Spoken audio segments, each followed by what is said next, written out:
শুভেচ্ছা শুভ সময় সুপ্রিয় দর্শক আপনাদের সবাইকে সাদর আমন্ত্রণ জানাচ্ছি চ্যানেল লাইভ পর্দায় অমর একুশে বইমেলার প্রাঙ্গণ থেকে আপনাদের প্রিয় আয়োজন প্রতিদিনকার আয়োজন যেখানে আপনাদের বইমেলা আমরা ঘুরে দেখাই পাঠকদের সাথে কথা বলি দর্শকদের সাথে কথা বলি এবং দর্শনার্থীদের সঙ্গে কথা বলি আপনাদের সবাইকে সাদর আমন্ত্রণ জানাচ্ছি চ্যানেল লাইভ বইমেলা সরাসরি আয়োজনের আজকের পর্বে আমি আপনাদের সঙ্গে আছি শাফি আহমেদ এবং বরাবরের মতো আজকে আমরা কথা বলবো দর্শনার্থী পাঠক প্রকাশক সকলের সঙ্গে এবং আশা করছি এই মুহূর্তে যারা চ্যানেলের পর্দায় চোখ রাখছেন তারা সকলেই ভালো আছেন সুস্থ আছেন এবং সুন্দর আছেন সুপ্রিয় দর্শক আজকে শুরুতেই আমার বাদিকে একজন লেখক রয়েছেন তরুণ লেখক তার হাতে একটি বই দেখছি আমি বইটির নাম হচ্ছে বিমর্ষ দুঃখের মতো ব্যথিত কাব্যগ্রন্থ জি এটি হলো আমার প্রথম কাব্যগ্রন্থ প্রথম কেমন লাগছে প্রথম কাব্যগ্রন্থ প্রথম কাব্যগ্রন্থ প্রকাশ করায় মনের মধ্যে আনন্দ অনেক বেশি প্রথম থেকে শুরু থেকে আমি অনেক উচ্ছ্বসিত ছিলাম যে আমার প্রথম বই আসছে আর ছোট থেকে যখন লেখালেখি করি আর সেই কবিতা যখন কাগজের ছাপায় যখন বইমেলায় প্রকাশিত হয় সেটা আনন্দ অনেক বেশি একজন লেখক কতগুলো কাব্য আছে কবিতা আমি অনেকগুলো লিখেছি কিন্তু এই বছর আমি বইকে তৈরি করেছি মূলত জুলাইয়ের কবিতা এবং কিছু প্রেম ও বিরহের কবিতা দিয়ে আচ্ছা কাব্যগ্রন্থ দিয়ে কেন শুরু করলেন লেখালেখি তো সব ধরনের লেখালেখি বোধহয় করেন জি লেখালেখি আমি অনেক আগে থেকেই করি গল্প উপন্যাস লেখার চেষ্টা করেছি বিভিন্ন গল্প লিখেছি কিন্তু কবিতার প্রতি আমার প্রেম এবং কবিতার প্রতি যে ভালোবাসা সেটা ছোট থেকে আমাকে অনেক বেশি তাড়িত করে তোলে যে কারণে আমি কাব্যগ্রন্থ দিয়ে মূলত শুরু করেছি শুভ্র আপনার বইয়ের প্রথম একটি কবিতা শুনতে পারবো কি ছোট্ট করে শোনাবেন কি জি আমার সংক্ষিপ্ত জি আমার বইয়ে একটা কবিতা আছে তুমি শুধু নিশ্চয়তা দাও তোমাকে পাবো এই নিশ্চয়তাটুকু পেলে অনন্ত জ্যোৎস্নার দিকে তাকিয়ে কাটিয়ে দিতে পারি যৌবন বাংলা সন মাস তারিখ কিংবা ক্যালেন্ডারের পর ক্যালেন্ডার শেষ করে দিতে পারি অনায়াসে প্রেমের উত্থাল সাগর লক্ষ্যবার বরফাচ্ছন্ন আটলান্টিক পাড়ি দেওয়া যেতে পারে নির্দ্বিধায়। বাহ আপনার নতুন বইয়ের জন্য অনেক অনেক শুভকামনা কোথায় পাওয়া যাচ্ছে দর্শক বইটি বেহুলা বাংলা প্রকাশনের 234 এবং 35 নম্বর স্টলে পাওয়া যাচ্ছে আমার আন্তরিক ধন্যবাদ আপনাকে তরুণ লেখক আপনি ভালো থাকবেন আরও একজন লেখক আছেন আমাদের সঙ্গে তার হাতে দুটো বই দেখতে পাচ্ছি আমাদের সঙ্গে রয়েছেন শাহাদাত হোসেন অধেখা অনল আরেকটি হচ্ছে শ্রাবণের কবিতায় এই অধেখা অনলটা কি নিয়ে লেখা অধেখা অনল হচ্ছে কাব্যগ্রন্থ দুটি কাব্যগ্রন্থ দুটোই কাব্যগ্রন্থ আচ্ছা কি বিষয়ে স্থান পেয়েছে আপনার কাব্য অধেখা অনল মূলত হচ্ছে না দেখা আগুন অর্থাৎ ভিতরের আগুন যে আগুনগুলো দেখা যায় না আমাদের মনের ভিতরে অনেক ব্যাপার থাকে অনেক অনুভূতি থাকে যেগুলো আমরা বলতে পারি না সাধারণত বা সবাই বলতে পারে না সাধারণ মানুষ আর যারা হচ্ছে কবিতার প্রকাশ করে তাদের মধ্যে একটু ডিফারেন্ট থাকে তো সেই জায়গা থেকে আমি হচ্ছে তুলে ধরেছি যে মানুষের কথাগুলো যা বলতে পারে না এখানে আছে মানুষ প্রকৃতি প্রেম সব বিষয় নিয়ে এই কবিতার বইটি করা আমার আপনার কততম প্রকাশন এটা ছিল আমার প্রথম প্রকাশিত বই আর ওটা দ্বিতীয় আর এটা হচ্ছে দ্বিতীয় এটা যৌথ আকারে যে আমি নিয়ম করে এই যে লেখালেখির মধ্যে আছি এই লেখাটার যে একটা বার্তাবাহক হিসাবে এই যৌথ বইটা করা অর্থাৎ আগামীতে যে আমার নতুন কবিতার বই আসছে সে ব্যাপারে যারা আমার পাঠক আছে বা শুভাকাঙ্ক্ষী তাদেরকে জানান দিতে চাচ্ছি যে আমি তার মানে এই বছর দুটো বই বেরিয়েছে এবছর একটি গত বছর একটি অনেক অনেক তরুণ লেখকদের আমরা দেখতে পাচ্ছি নতুন লেখক তারা আসছেন বইমেলা তাদের বইকে প্রমোট করবার জন্য কেমন কাটতি হচ্ছে মানুষ কি বলে সারা কেমন পাচ্ছেন মানুষের সারা পাচ্ছি বেশ ভালো সেই সারা থেকে হয়তো আরো বেশি অনুপ্রাণিত হচ্ছি লেখালেখি নিয়ে অর্থাৎ যে মানুষ কবিতার সাথে আছে মানুষ কবিতা পছন্দ করে বা কবিতার ভাষা বুঝতেছে এটা দারুণ একটা ব্যাপার আসলে কি বলবো যে অনুভূতির খুব ভালো একটা জায়গা যে আমরা সবার সাথে এটার একটা যে মিলন আর কি মানে সহমতের যে একটা ব্যাপার সহমতের সেই ব্যাপারটা কবিতার সাথে মানুষ এমনি থেকে ধারণা আছে কোন বয়সের পাঠকরা আসলে পড়ে আপনার কবিতা বা নতুন ধারণা আছে আমার যেই পাঠক সাধারণত তারা হচ্ছে কি বলে যে ভেরিয়েশন আছে একদম ছোট থেকে শুরু করে ছোট বলতে যারা হচ্ছে অ্যাডাল্ট আর কি ওদের থেকে শুরু করে যারা হচ্ছে বয়স্ক তারাও পড়ে কারণ এটা হচ্ছে আমার কবিতার মূল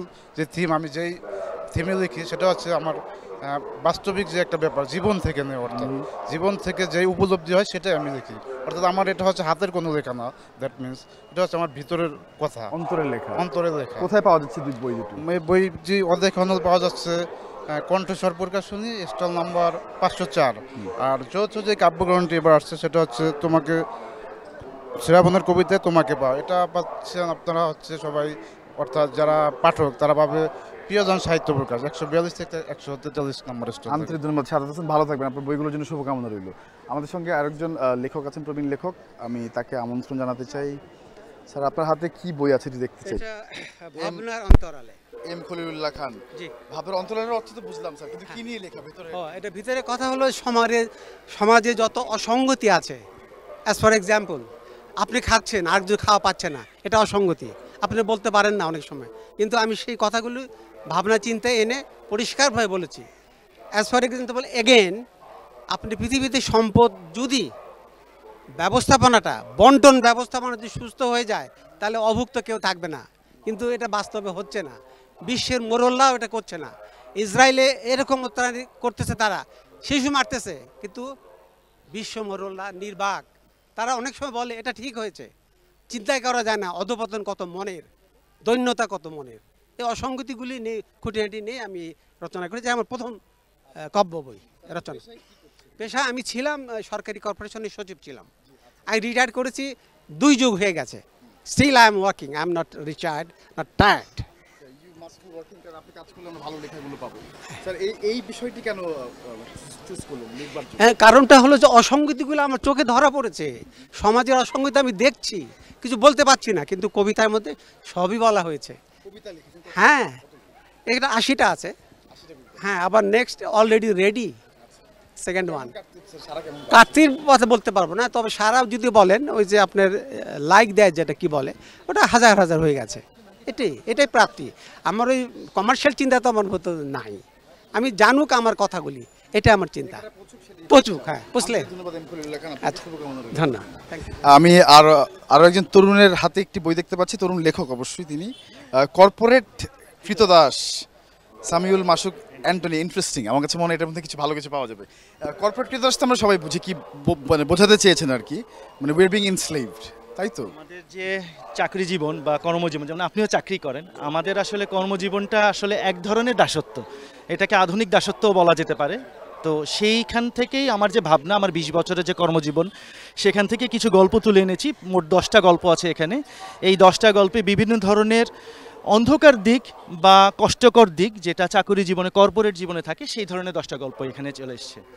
আচ্ছা, যদি একটু প্রশ্ন করি, যদি জিজ্ঞেস করি যে কৃতদাস না হয়ে কি করব আমরা, উপায় কি? সবাই উদ্যোক্তা হবে? উদ্যোক্তা হওয়াও কিন্তু কারো না কারো কাছে দাসত্বের একটা শিকারের দিকে যাওয়ার একটা ব্যাপার থাকেই। তাহলে এ থেকে উপায় আসলে নাই। যেহেতু উপায় নেই, তাহলে এটাকে মেনে নিয়ে এর খারাপ দিকগুলোকে জেনেই আসলে আগাতে হবে। যেমন জীবনে চলতে গেলে আমরা কিন্তু ভালো এবং মন্দ দুটারই শিক্ষা পাই, পরিবার থেকে, বিদ্যালয় থেকে, বিশ্ববিদ্যালয় থেকে। এবং খারাপটাকে কিভাবে এড়িয়ে চলতে হবে, ভালোটাকে কিভাবে গ্রহণ করতে হবে, অনেকটা এই ধরনেরই কিছু গল্প এখানে আছে। যার আপনার প্রথম প্রকাশ? এটা আমার পঞ্চম প্রকাশ। আগের বইগুলো কি কি বিশেষ স্থান পেয়েছে? এর আগেও আমার কর্পোরেট সংক্রান্ত আরেকটা বই এসেছিল 23 সালে। এর বাইরে আমার একটা ছোট প্রবচন ধরনের বই এই বছরই এসেছে। আর দুটো বই এসেছে হচ্ছে আমার গত 10 বছর ধরে বিভিন্ন প্রসঙ্গে লেখা বিভিন্ন প্রাসঙ্গিক ভাবনা, সেইগুলোর একটা সংকলন হিসেবে দুটো বই এসেছে 21 এবং 24-এ আর কি। কেমন সারা পাচ্ছেন? নিশ্চয়ই ভালো সারা পাচ্ছেন। কর্পোরেট কৃতদাস মূলত সাড়া পাচ্ছি কর্পোরেট জগৎ থেকেই আসলে। বিশেষ করে যে প্রতিষ্ঠানগুলোতে আমি কাজ করে এসেছি বা হয়তো কাজ করিনি, কিন্তু তারাও বুঝে ফেলেছেন যে আসলে তাদের গল্পগুলো হয়তো এখানে আছে। এবং এর মূল পাঠক আমি যদি বলি 25 থেকে 65। ভ্যারিয়েশন আছে। আন্তরিক ধন্যবাদ আপনাকে সামিউল মাসুক অ্যান্টনি, আপনার লেখাটি চমৎকার, ইন্টারেস্টিং মনে হয়েছে আমার কাছে। নিশ্চয়ই এটা কাটতেও ভালো হবে। আপনার জন্য শুভকামনা রইল। আমি এটা রেখে যেতে চাই। Thank you very much. আমি একটা কপি পেয়েছি আমি। এনিওয়েজ, আমাদের সঙ্গে আরও একজন লেখক আছেন। ওয়ালাইকুম আসসালাম, কেমন আছেন? জি আলহামদুলিল্লাহ ভালো। আপনি ভালো আছেন? আমি আপনাদের 3টে বই দেখতে পাচ্ছি আমি। মাইনুল হক, আমি সৈয়দ এস এম মাইনুল হক, চাখার এলাকা বাড়ি, বরিশালে। তোমাকেই বলছি। জি জি জি, এটা বিভিন্ন কাব্যগ্রন্থ, বিভিন্ন সব ধরনের আছে মিশ্রণ। প্রথম প্রকাশনা? জি না, এর আগে আমার সিরাজ সানিতের মতো এবং নবফুলের জলসায় আরও 2টি বই আছে। সিরাজ সানিতের মতো সৈয়দ এস এম মাইনুল হক, নবফুলের জলসায় সৈয়দ এস এম মাইনুল হক। আর এটা হলো, জি, এটা হলো মিশ্র প্রতিক্রিয়া। এটা স্বাধীনতার উপরে, 21শে ফেব্রুয়ারির উপরে, বিজয় দিবস, প্রেমপ্রীতি, ভালোবাসা, ছোটদের নিয়ে, বড়দের নিয়ে, মা বাবা, সমাজ ব্যবস্থা, ধর্মীয় এবং প্রতিবাদমূলক, হ্যাঁ, বিদ্রোহী টাইপেরও বেশ কিছু আছে, ইসলামী টাইপের আছে, সব কিছু মিলে একটা মিশ্র। ঝালমুড়ি আছে আপনার বইগুলো? এটা টক ঝাল মিষ্টি যাকে বলে এক কথায়, সব মিলিয়ে এক ধরনের লেখা। কেমন সারা পাচ্ছেন এবারের বই? জি আলহামদুলিল্লাহ, একটু একটু করে। বইমেলা কেমন লাগছে? বইমেলা তো ভালো লাগছে, আর একটু ঘোরার সময়ের দরকার। আমি বরিশালের মানুষ, ঢাকায় এসেছি, আর একটু সময়ের দরকার, তারপরে বলতে পারবো যে আসলে। প্রথম এলেন? জি, আজকেই আমি প্রথম আসছি। গতবারের তুলনায় কোনো পার্থক্য পেয়েছেন এবারের বইমেলা? না, খুব বেশি তফাৎ না। আরও একটু সাজানো হলে ভালো হতো। সাজানোটা সিরিয়াল মেনটেনে একটু খুঁজতে হয়, একটু এলোপাথারি ম্যাপ হলে ভালো হতো। এলোমাথারি, হ্যাঁ একটু এলো ম্যাপ করলে লোকেশন দিলে মানুষ পেতে সুবিধা হতো। সেই বিষয়গুলো তুলে ধরার জন্য আসলে আমাদের এই আয়োজন। আন্তরিক ধন্যবাদ আপনাকে। 3টে বই, যে আপনার বইগুলো কোথায় পাওয়া যাচ্ছে দর্শক যদি বলে দেন। এগুলা হলো গাংচিলে পাওয়া যায়, গাংচিল সংস্থান, এই দুইটা পাওয়া যায়। আর এটা হলো যমুনা প্রকাশনী। তোমাকেই বলছি, এটা এবারের প্রকাশনা, গতকালকেই আমি হাতে পেলাম, আজকে আমি অলরেডি। অনেক অভিনন্দন আপনাকে, অনেক অনেক শুভকামনা আপনার জন্য। নিশ্চয়ই মেলা ঘুরে দেখবেন। আন্তরিক ধন্যবাদ, আন্তরিক ধন্যবাদ। আমাদের সঙ্গে আরও একজন তরুণ লেখক আছেন, তার হাতে একটি বই। এটা কি প্রথম? আমার এটা প্রথম কাব্যগ্রন্থ। কাব্য কেন লিখলেন প্রথম? প্রথমে আসলে আমি মানে কবিতা লিখতে অভ্যস্ত, গল্পের সাথে ওইভাবে নিজেকে। আগে থেকে কবিতা লেখা? হ্যাঁ, আমি অনেক আগে থেকে কবিতা লিখি এবং অনেক পত্রিকাতেও লেখালেখি করছি এর আগে। প্রথম প্রকাশনা হিসেবে কেমন লাগছে আসলে, আপনার অনুভূতি কেমন এবং সাড়া কেমন পাচ্ছেন? বইমেলা তো আসলে সবসময় প্রাণের জায়গা। যখন নিজের বই ছিল না তখনও ভালো লাগতো, বইমেলাতে এসে ঘুরতাম, বই কিনতাম, নতুন বইয়ের ঘ্রাণ নিতাম। এখন তো নিজের বই আছে, অন্যরকম একটা ভালো লাগা কাজ করবে। অন্যদের বই পড়ছেন তো নাকি নিজে? অবশ্যই আমার মনে হয় যে লেখার আগে অবশ্যই অন্য মানুষের বই পড়া উচিত, বই পড়তে হয়, তারপরে লেখা উচিত। এখন মানে নিজের মানে আগে নিজের জ্ঞান অর্জন করা দরকার, তারপরে হচ্ছে আপনার পাঠককে দেওয়া উচিত। যদি ধরা হোক, যে একটা বলা জিজ্ঞেস করা হোক যে একজনের কবিতা লেখার একটা মানে জাস্ট প্রারম্ভিক জায়গায় যেতে হলেও কতগুলো বই পড়তে হয় আনুমানিক, জাস্ট সে? আসলে এটা তো পড়ার উপরে নির্ভর করতেছে না, এটা আসলে আপনি কতটা ক্রিয়েটিভ, আপনি কতটা দিতে পারতেছেন সেটার উপরে ডিপেন্ড করতেছে। এটার মধ্যে হচ্ছে 48টা কবিতা আছে। নাম রেখেছেন শূন্যতার অপর পৃষ্ঠা। ওকে, কি কি বিষয় স্থান পেয়েছে? আসলে এটা এই কবিতাগুলোর মধ্যে আমি তুলে ধরার চেষ্টা করছি আমাদের মানুষ, মানে আমরা মানুষরা একটা সময় নিজের সত্তার থেকে দূরে সরে যাই। এর কবিতার মাধ্যমে আমি আসলে নিজের সত্তার কাছে ফিরে আসার গল্পটাই তুলে ধরার চেষ্টা করছি। ফিলসফি। আপনি কি চিটাগং থেকে এসেছেন? আমি হচ্ছে পাবনা ঈশ্বরদী থেকে। আপনার জন্য অনেক অনেক শুভকামনা। আপনি ভালো থাকবেন, আপনার বইয়ের ভালো কাটতে হোক সেই প্রত্যাশা। আন্তরিক ধন্যবাদ। গল্পের গাও, বেলায়েত বাদল, চমৎকার মলার, ধরেই ভালো লাগছে। কি নিয়ে লেখা? এটা একটা কবিতার বই এবং গ্রামের মানুষের সুখ দুঃখের গল্পগুলো নিয়ে আমি এই কবিতাগুলো রচনা করেছি।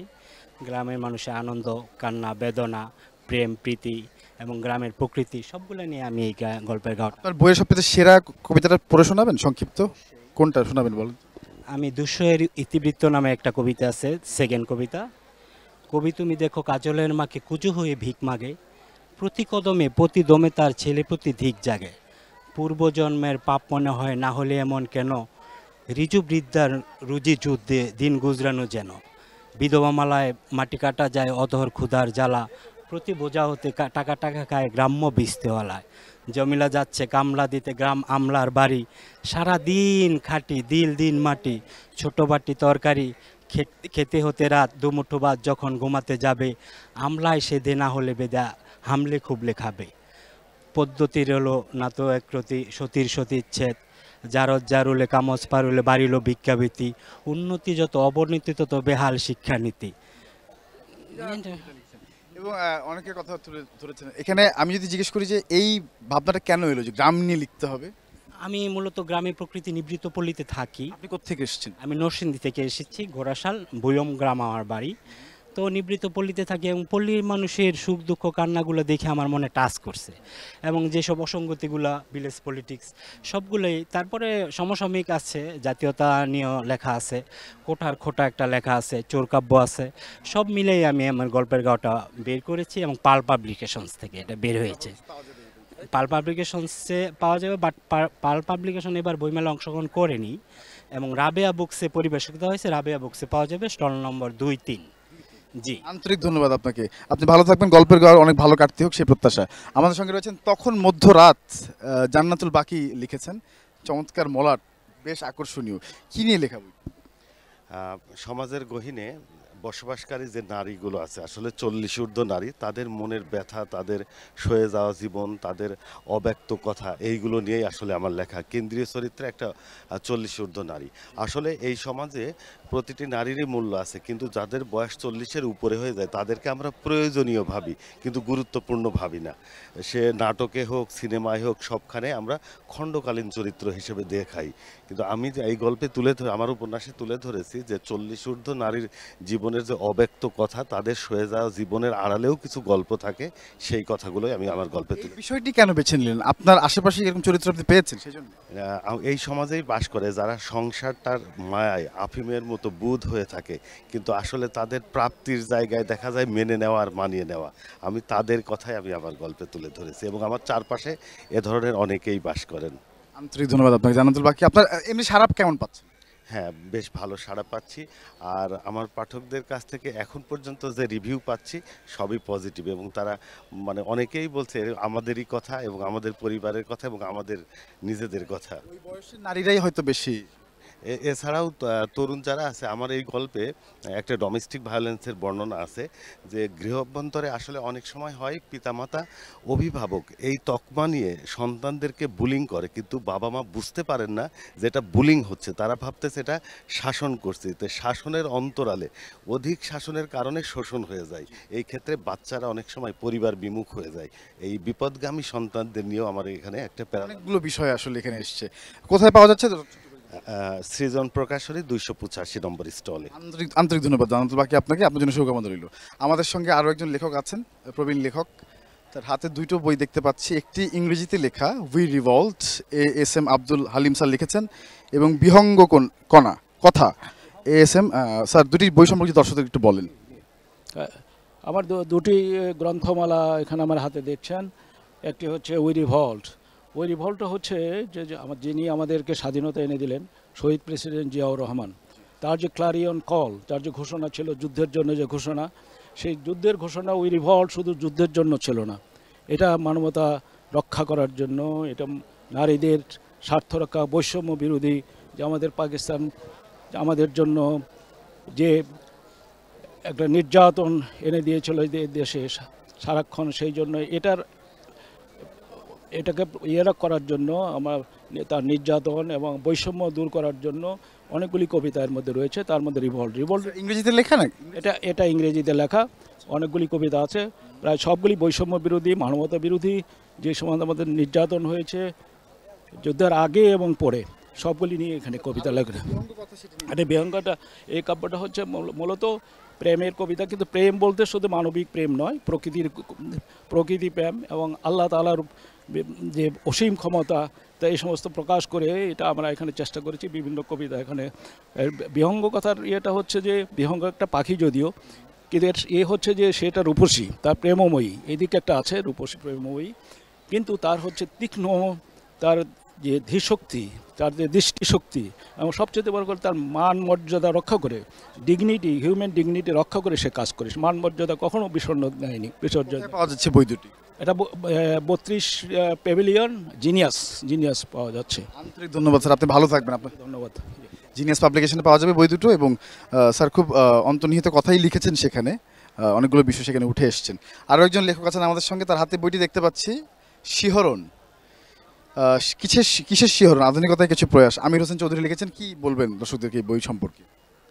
আসলে আমার এই শিহরণ কাব্যগ্রন্থ, এখানে অনেক কবিতার সমাগম আছে, যেটা আমাদের বাস্তব জীবন থেকে নেওয়া, এবং আমরা যারা কবি সবাই আপনাদের জন্যই লিখি। কবিতা হয়তো হবে না উপন্যাস, হবে না নাটকের সমারোহ, না হবে, তবুও তা কবিতার একটি চরণ সৃষ্টি করেছে পৃথিবী সৃষ্টির ইতিহাস আদি থেকে অন্ত পর্যন্ত। এভাবে আমরা কবিতা লিখি এবং কবিতা আপনাদের জন্যই লিখি।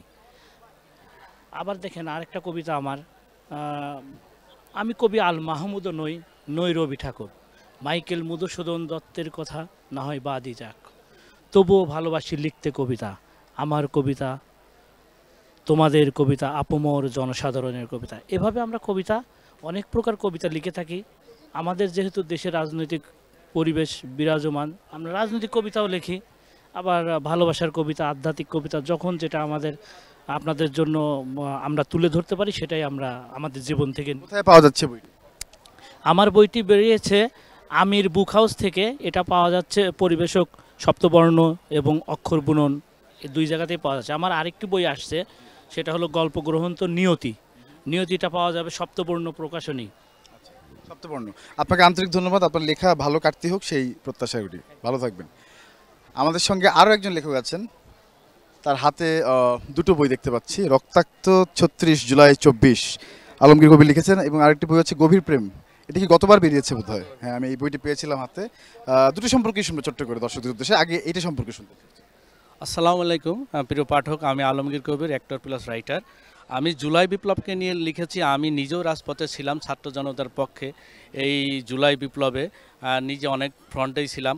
তো আমি লিখেছি 1 থেকে 36 দিনের যে ঘটনাগুলি ঘটেছে, কে কোথায় মারা গেছে, কারা জুলাই বিপ্লবে ছাত্রদের পক্ষে ছিল, কারা বিপক্ষে ছিল, এবং দেশের বাইরে থেকে যারা প্রবাসী ভাইয়েরা শাটডাউন করে জুলাই বিপ্লবে ছাত্র জনতার পক্ষে ছিল, এবং যারা সাংবাদিক ছিল, পিনাকি ভট্টাচার্য দাদা, সাংবাদিক Ilias, Kanak Sarwar, Mahmudur Rahman sir, Jacob Milton, তারপরে জুলকার নাইন। তো সবাই যেভাবে জুলাই বিপ্লবের ছাত্রদের পক্ষে সাপোর্ট দিয়েছে, সেই তথ্য সেই প্রমাণাদি নিয়েই আমার এই ডকুমেন্টারি জুলাই বিপ্লব লেখা, এবং আমি নিজেও যেখানে মারা গেছে সেই সবগুলো তথ্য তুলে ধরেছি জার্নালের মতো করে লেখা। জি জি। তো গভীর প্রেমটা কি নিয়ে লেখা হয়েছে দর্শকদের আরেকবার যদি মনে করিয়ে দেন। অবশ্যই প্রিয় পাঠক, গভীর প্রেম আসলে আমি আমার জীবনের ঘটনা নিয়েই লেখা। আমার ছোট ভাই 2003 সালে ট্রেন অ্যাক্সিডেন্টে মারা গেছিল, তার স্মৃতিচার ধরে রাখার জন্য গভীর প্রেম লেখা।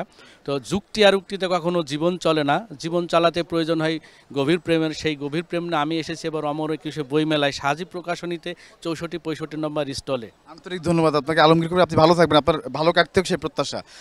অন্তমিলন আছেন আমাদের সঙ্গে, চোখের ভেতরে নুহের প্লাবন, শুনবো তার কাছ থেকে কি নিয়ে লেখা। আজকের শেষ কথা আমাদের কথোপকথন লেখকের সঙ্গে। আমি আসলে জীবন ও যৌবনের কবিতা লিখি। আমি 00 দশকের একজন রাইটার। আমার এ পর্যন্ত 60টা একক গ্রন্থ বের হয়েছে, আমার উপন্যাস বের হয়েছে, একটা উপন্যাস বাজেয়াপ্ত হয়েছিল অনেক আগে।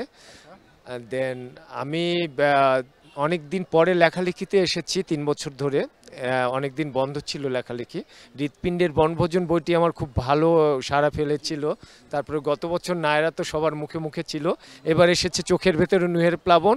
এবং এই বইয়ের মধ্যে যেই কবিতাগুলো আছে আমাদের সমসাময়িক প্রেক্ষাপটকে নিয়ে, এবং জীবন ও যৌবনের যে তাগাদাগুলো থাকে সেই তাগাদাগুলোকে আমি আমার চিত্রকল্প, উপমা, উপমেয়, উৎপ্রেক্ষা এবং পরাবাস্তবতা দিয়ে সাজিয়ে তুলেছি। কাব্য আছে এখানে, অনেকগুলো কাব্য আছে, আমার আসলে গোনা নেই। এটা 10 পর্মার একটি বই, মেবি 80-90টা হতে পারে, 10 পর্মার বই। এবং বইটি ব্যাপক সাড়া ফেলেছে। ইত্যাদি গ্রন্থ প্রকাশ বইটি করেছেন 19 নং প্যাভিলিয়নে। এবং বইটি ইয়াং জেনারেশনদের মধ্যে আমি দেখতে পাচ্ছি, গতকালকে আমি প্রথম এসেছি, যে তারা বইটা কিনছেন এবং অন্তমিলনকে গ্রহণ করেছেন এতদিন পরে। আন্তরিক ধন্যবাদ আপনাকে অন্তমিলন, আপনাকে ধন্যবাদ। আপনার কথা শুনে ভালো লাগলো, আপনার বইটি ভালো কাটতে সেই প্রত্যাশা।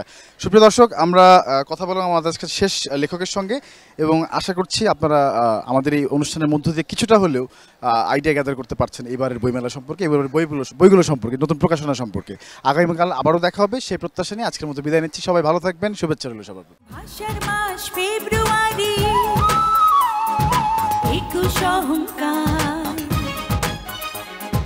রক্ত দিয়ে কেনাই ভাষার অধিকার, বই মেলাই মাসে বলে আনন্দিত হই। বই আমার প্রিয় বন্ধু, ভালো বন্ধু বই, সুরে সুরে বলি তাই বই এবং বই। বই আমার প্রিয় বন্ধু, ভালো বন্ধু বই।